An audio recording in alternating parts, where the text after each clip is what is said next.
Well, good morning, everyone. How are you? It's me, it's Chris Payne, Keller Williams Realty. For those of you that join me on Facebook, I tried doing this as a bathroom chat for whatever reason. Facebook wouldn't let me do it in the bathroom. So anyway, I just decided to go live on StreamYard, and now I'm live on 3 different platforms. So the reason I want to make this video is because I wanted to specifically, very, very specifically, talk to you about the proposed California Dream For All program. I have been telling you guys about this for a very long time, and now we've got some new details about the program that were just announced late last night. In fact, many people are not talking about this. So it was there were several proposals that were made last night. So we're going to go over those because the program is changing significantly. And some of you had an idea of what the program was going to look like. And now we have a more clearer picture. But before I get into all the details, I just want to let you know that the program itself will still probably be evolving, very much evolving between now and when it is released. So let's talk about that. Now, the proposed date that it is going to be released is March 2024.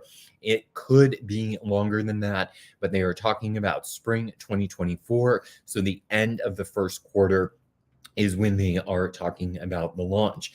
Now, this time, in order to qualify for the program, there is going to be a lottery system. There is going to be a pre-registration lottery system that is involved. So what that means, you are going to have to get your pre-approval. Now, we've been talking about this.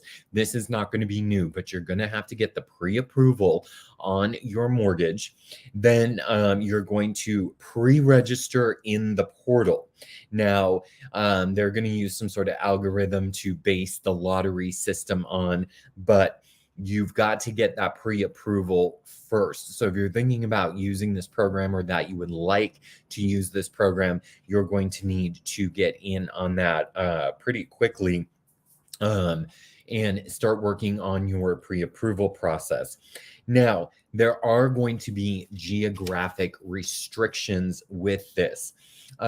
The goal for CalHFA this time around is they want to serve underserved areas, and they're limiting the number of reservations in each and every market. But those numbers I was not able to find, so I don't know the exact number for San Diego, but we'll go down further on my list of notes, and we're going to talk about San Diego County because unfortunately San Diego County is not getting as much money as some other areas. So we'll talk about that. Now, there are going to be guideline changes, and this is extremely important because you're going to have what's called a first generation requirement.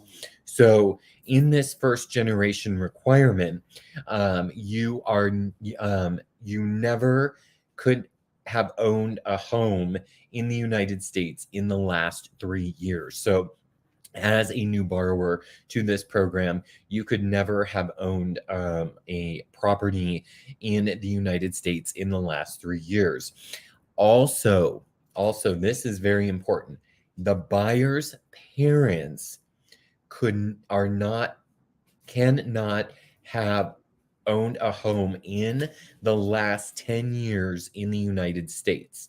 So you cannot have owned a home in the last 10 years in the United States. Now, they're really pushing this first generation homeownership program very much. So they really want to make sure that there's first generation homeowners that are benefiting from this program.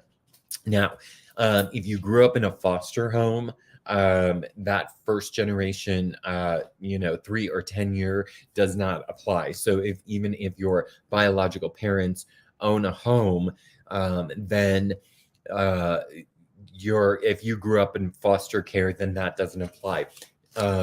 So there's still details being worked out about that. Like, for example, what are the penalties if someone lies about that on their application that they haven't owned a home in the last 10 years. Let's talk about this. $255 million of money. Now, that is going to help approximately approximately 2,000 people. And that's the entire state of California. That's not San Diego County. Sorry, my dog is back here wanting something and I don't know what my dog wants. This is what happens when you do live. I go live and my dog always wants something. They are registering people based on geography. They're also going to be doing a lot more upfront marketing. And they're going to be going after and targeting more first generation homeowners and more low income homeowners as well. The other thing is they are going to be capping the limit. In the last one, you got 20%. They're going to be capping the limit at $150,000.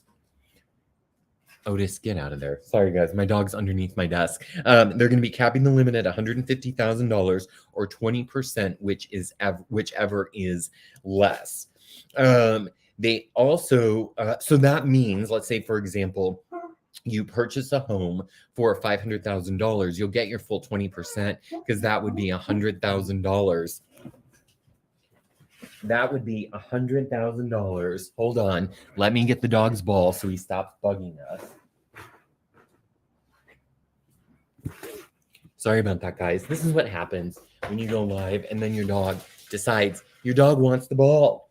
This is what we do. We satisfy the puppy. Okay, so so let's say you're buying a home for $500,000. Then what's going to happen is you're going to get the full 20%. But if you're buying, let's say, $900,000, you're going to get $150,000 total. So you're going to get $150,000 or 20%, whichever is less.